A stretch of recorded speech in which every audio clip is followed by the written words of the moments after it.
Happy New Year, Amin Elhassan. Happy New Year, Charlotte Wilder. Thank you. Do you like my background? Happy basketball year. Hmm. Why is this a basketball year? Well, because every year is a basketball year. Oh, there it is.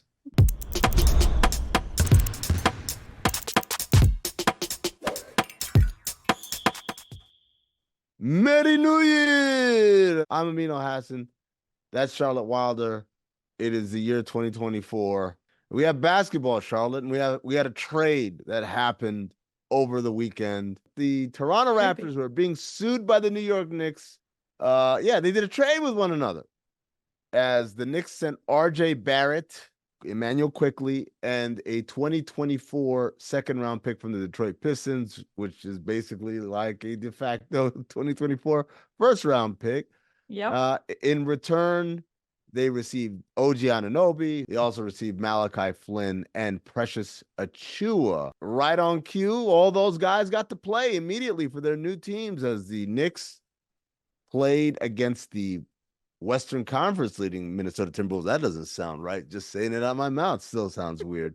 And defeated them 112 to 106. OG Anunoby had 17 points and 6 rebounds. Meanwhile, Toronto beat the Cavs 124 to 121. RJ Barrett had 19 points and 9 rebounds, quickly added 14 and 6. So, Charlotte, Hmm. you have the pleasure of living in a domicile in holy matrimony with a man who enjoys his knickerbockers. What was the reaction I from mean, old Mr. Wilder? let me report live and speak on behalf of all Knicks fans, where I say that there is more hope than there's been in a long time, which I don't know. I don't know if this is the Knicks being cruel to their fans to give them this kind of hope, or if this is hope that is actually warranted. Because watching the Knicks last night against the Timberwolves, OG fit in really well. I mean, and I think that he is what the Knicks needed in terms of working with Jalen Brunson and Julius Randle. But it's like, as Becky Hammond said famously a few weeks ago, is do the Knicks have that guy? But I will say that hope in Knicks Kingdom is higher than it's. I need your help in determining if it's too high, I guess. Like It's how. always too high. It's always Okay. too high. Let me Okay. just say right now, it's always too high. OG Anunoby is a really good player. He was an integral part of a championship team in Toronto. He's been a guy who's been highly coveted on the market. At the same time, you look at what you give up. You give up RJ Barrett, who's been an up and down player Hmm. for most of his career and most of this season. He started the season strong and then lately has struggled. You gave up Emmanuel Quickly, who is kind of the right kind of brash, hot-blooded energy you want coming off of your bench, but not necessarily one that you want pining for a bigger role, which is what he is. And obviously he's going to be a restricted free agent. He's looking for a certain payday. And you gave up a pick that's going to be good, but again, this isn't a draft that I think people are writing home about. So you made this move, and by the way, you also got Precious Achua, who I think is an incredibly underrated part of this deal as Hmm. a guy who could play the four, he could play the five. He's a stretch four. He can shoot the three. He's a good defensive player. He's a good rebounder. Like all of those things are things that the Knicks need, particularly because Mitchell Robinson is pretty much out for the year, perhaps. So when you add all those things, it's like, okay, that's a good deal. All right, what are the downsides? Number one, OG Anunoby is going to be an unrestricted free agent at the end of the year. So I hope you like him a lot enough to Yeah. pay him, right? Right. Number two, OG Anunoby, much like Emmanuel Quickly, has bigger designs for himself. Now, Hmm. I'm not here to defer anybody's dream. I'm just here to relay to you the information that this is a guy who, in part of him wanting to get traded from Toronto, wanted to be somewhere where he could have a bigger offensive role Hmm. where he could reportedly command a salary in the neighborhood of $40 million a year. Although the reports also said he'd be willing to take a discount off of that in return for playing in New York. So this stretch right here, in some sense, is an audition for the Knicks as much as it is for OG Anunoby. OG's Right. got to prove I'm that guy. But the Knicks have to say at the end of it is like, oh, first of all, we have to give him the opportunities to show he's that guy. And if he does, what's the prize? The prize is you get to pay him a lot of Right. money. The reality is, in the short term, he fits what they do a lot better than RJ Barrett does. Yes. I talked about this a long time ago, the civil war between the thinking game and the impulse game. And you got the thinkers like Brunson, like Hartenstein, like DiVincenzo, like these are the guys that play kind of.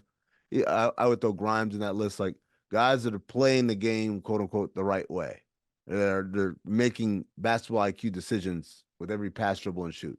And then you Mhm. got the impulse guys. The impulse guys are quickly. The impulse guys are Julius Randle. The impulse guys are, to extent, Mitchell Robinson, even though he's limited in what his impulses can allow him to do.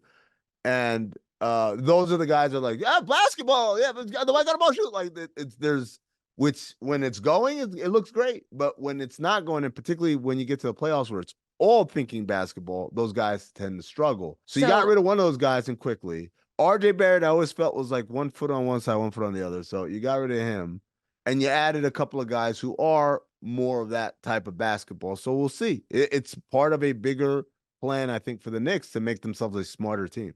so you think so OG is a Yeah. thinking basketball player. Yes.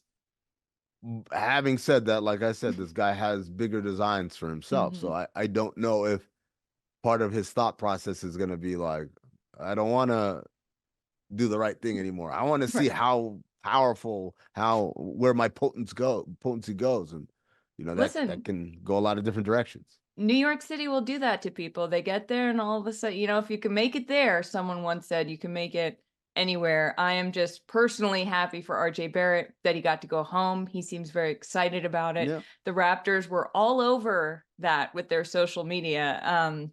Got to him real quick, and RJ looked happier than I've seen him in a long time. There wasn't a void behind his eyes, which I have sometimes felt that there was in New York City. Absolutely. He had that glaze about him. That's Yes. like, Where man, you like want to be this. like, are you good? Are you Yeah, good? it's almost a catatonic state.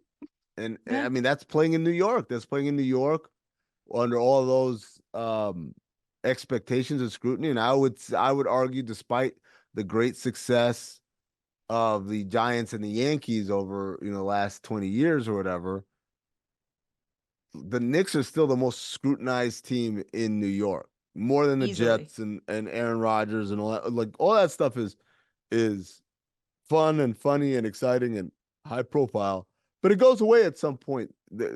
For the Knicks, it doesn't matter whether they're good or bad. They are always under an immense microscope. There's another level to this that our friend Tom Haberstroh wrote about. RJ Barrett is represented by Bill Duffy of WME. Respected agent, has a lot of clients all over the league. He's been around, represented Yao, represented Carmelo Anthony, represented Steve Nash, among a host of other high profile Hall of Fame type players, right?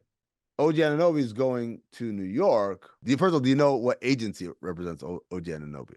I do. CAA. Am I correct? CAA. Oh, okay, And yeah, and CAA. and I and I am I also correct in saying mean that he is represented by Leon Rose's son? Yes. No coincidence there. Who, by the way, you know who else he represents on the Knicks?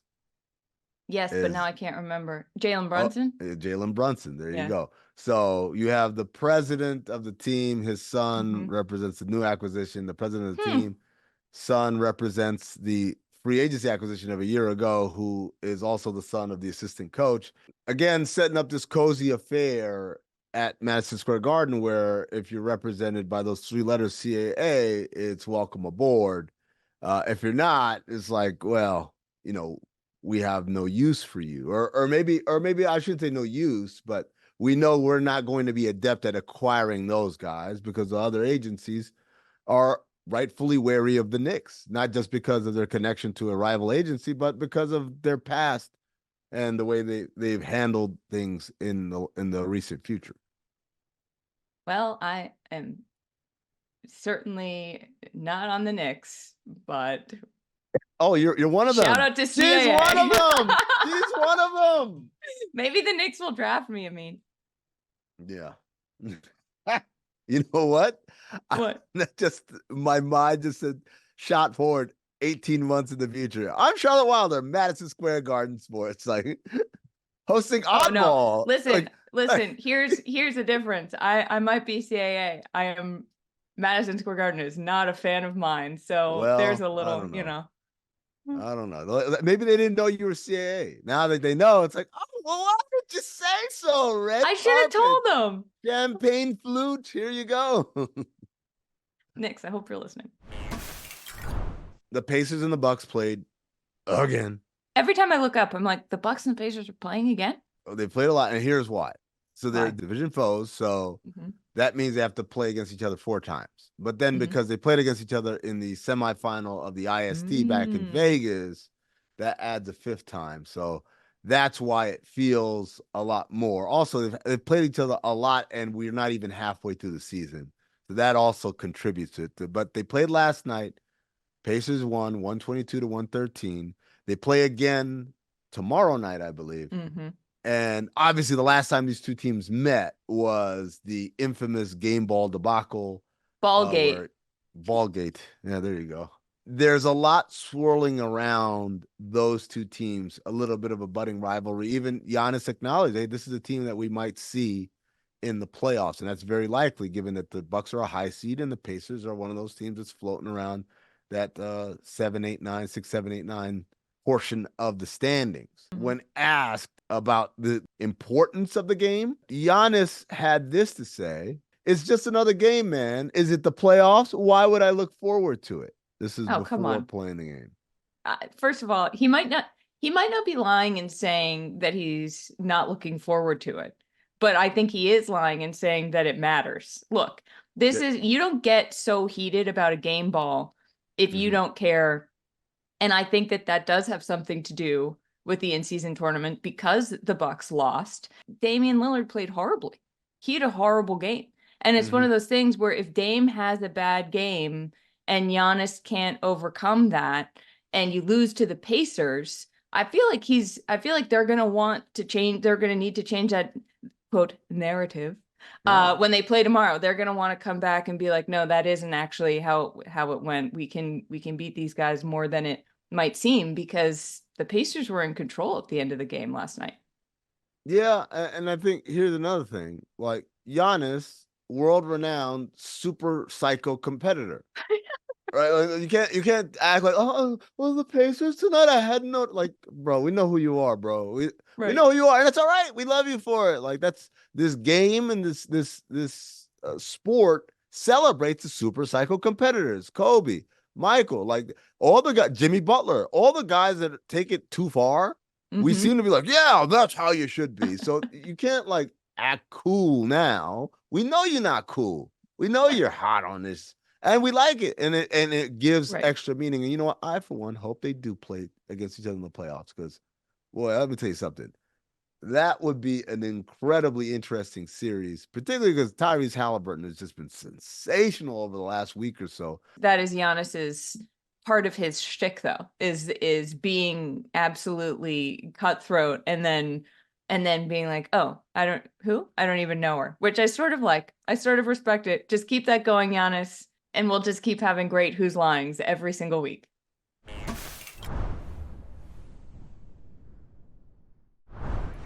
Charlotte, one of the things we missed over our extended break was the Detroit Pistons, first of all, breaking the single season losing record and then tying the all-time consecutive losses record before breaking that streak with a thrilling win against the aforementioned Toronto Raptors.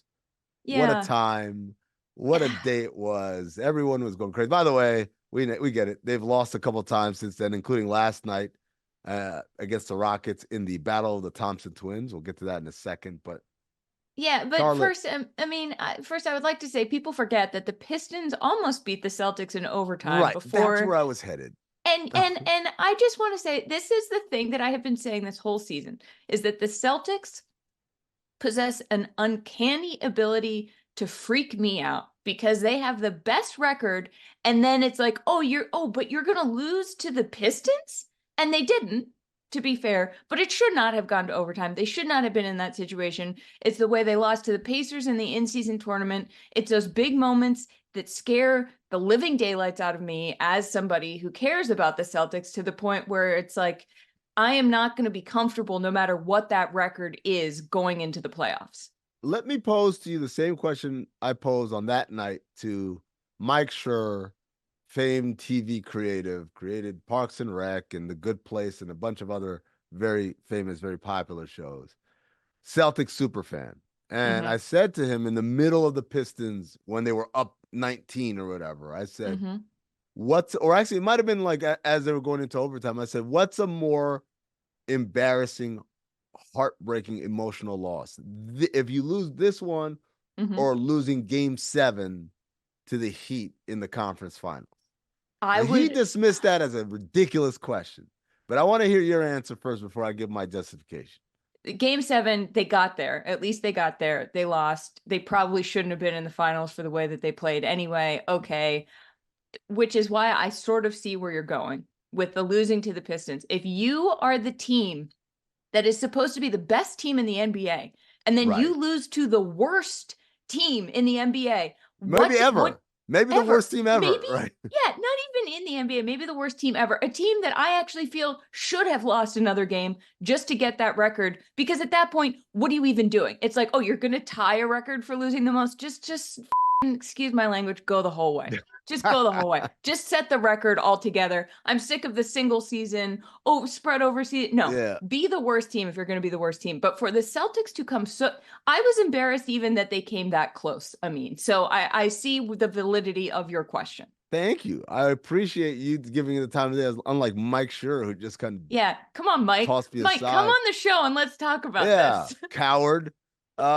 Zach Harper, by the way, shares your sentiment. He said the Pistons ruined, quote, everything by not losing in 2024, by not making it to 2024. They should have lost all the way through the end of 2023. So you're not alone in that. Thank you.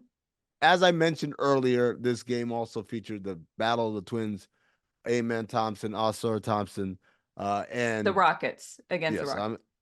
Amin Thompson of the Rockets, Oscar Thompson of the Pistons, twins playing against each other. And as the father of twins, and as someone who has worked on teams that had twins, we had Robin Lopez, who twin brother Brooke Lopez. We had Markieff Morris, who had twin brother Marcus Morris. I can tell you right now, hell hath no fury like two twins going up against each other. I don't give a damn. Lakers, Celtics, Red Sox, Yankees, Real Madrid, Barcelona. None of those rivalries comes within a fraction of two twins going at each other at anything. And so despite I think Oscar Thompson has had the better season, his twin brother Amin had the better game, 12 points, 6 assists, 5 of 6 from the field. And most importantly, the massive, massive victory. I will never understand what it's like to have a sibling, let alone a twin. So I can only imagine the desire to prove you are superior. It's at everything. It doesn't matter. It's why do they get that? They didn't get the what? It's like that. One of my favorite things ever is when I worked for the Suns in the off season. Brooke would come and spend some time in Phoenix. And so Robin and Brooke would play one-on-one against each other on the practice court. And we know that because you could hear them screaming at each other from down the hall. Like, what is that sound? And if you've heard the Lopez Twins talks, they have a very deep, very Muppet-like voice. So imagine that voice shrieking, and then I double it. I can't. And I don't even know what that would sound like. I can only describe it as this is, I walk in and I see them playing. I can only describe it as this. Have you ever seen giraffes fight? No. They use their necks as like Indiana Jones style whips, like wah-bah! Like they use their head and they like just whip their necks at each other. That's what it looks like. It just looks like that, and a basketball. And there, I mean, you could see it. These guys were at this point, they're in their 20s.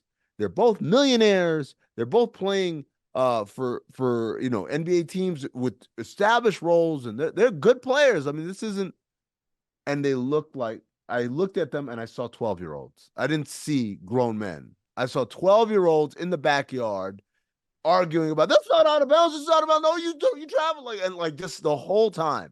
And when they weren't arguing, the basketball was immensely physical. I mean, I'm talking about like, if it were two people weren't related, I would say there's a fight that's about to happen. Like, we need to break this up right now. We can't allow these guys to continue because it was that physical. It was like violently physical. But And instead, no, iron instead that's sharpens just iron. iron. I guess iron sharpens iron. And it's funny because at that time I didn't have twins. So I'm like, Mhm. oh my God. And now I'm like, oh, it all makes sense. It all They'll makes work sense. it out. All right. One of the things that happened over the New Year's break, our friend Tom Haberstroh wrote on his Substack, The Finder, about an uncovered piece of audio that he received about a week or so ago. It was Ja Morant in a locker room in Oklahoma City after an ejection, telling the media that he felt that the ref that ejected him, Ray Acosta, was being, quote, a hoe. And this sound never got out. It was never broadcast anywhere. Even the league did not know about it. And the Right. reason why is because there was only one media member in the locker room when he said it. Not because the media member got there early or got there late, but because it was the holiday season 2022. It was OKC and Memphis, two small market teams with no direct flights. So no Memphis traveling media was even there to document it. And from Oklahoma City, the guy who did document it was not even the main AP stringer. He was the backup AP guy who filled in for the main guy because the main guy was on his holiday break. And so the journalist who captured the sound was writing about Ja's ejection, decided not to include the sound for two reasons. One, he felt like it took away from the story was about the ejection. The story isn't about Ja, calling the guy a hoe or whatever. But then the other part was he said, this was my regular beat. If I was like 20 years old and trying to make my name, I would have maybe ran with it. He's like, I'm 60 years old. I'm backing up a guy who's on his holiday break. The last thing I want to do is leave him like a sack of dog shit on fire on his doorstep. Like, hey, Happy New Year. Have fun with this as you do your job. And I go back to my regular life as a Right. college professor. Tom wasn't really like taking Ja to task or anything. His theory was that because we've limited the amount of media who are around these star players because of Mhm. COVID, because of tightening restrictions, all that stuff, these new generation players do not have the experience of feeling like you're under a microscope at all times, like the LeBrons and the Carmelo Anthonys and the Chris Pauls and the people of past generations. And so, Charlotte, you are an actual journalist. I'm not. I Well, wanted to know what you thought of that theory, that the idea that media is not only good because it uncovers things, but media is good because it makes guys kind of like be on their toes a little bit more than kind of how they've been a little bit more comfortable.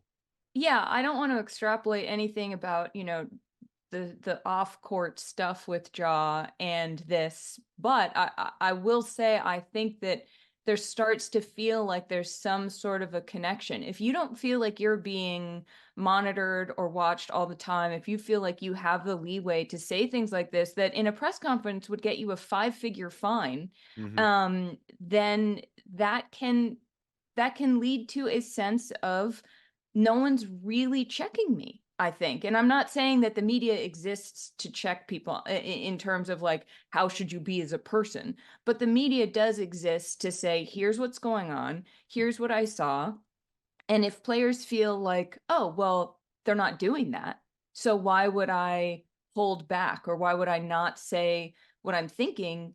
Then, yeah, I think that that does make them feel a little bit more entitled in terms of, or free or less worried about how they're acting. And you can see it in the way LeBron, every single thing LeBron says is feels like it was Measured. written by, yeah, it was written by a PR firm. He's his Yeah. own PR firm. And if you don't have that because of that intense scrutiny in the locker room your whole life, I think it's going to manifest itself in different ways. I think the best example I can give to regular people, like, why does it matter? Just think about it like this: how you talk at home versus how you talk at work, right? Yeah. You at home might use certain language, might talk to certain people in a certain way, and they get it, and everything's cool because he doesn't really mean it or she doesn't really mean it. But when you get to work, you can't do that. You have to comport yourself with some amount of professionalism now. And so Ja calls him a hoe. Whether it's right or wrong is irrelevant.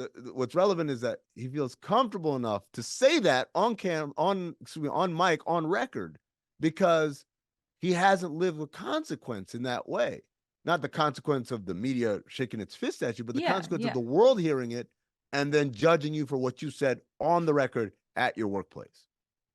Which is sort of hilarious that our work is just being on the record all the time. Yeah,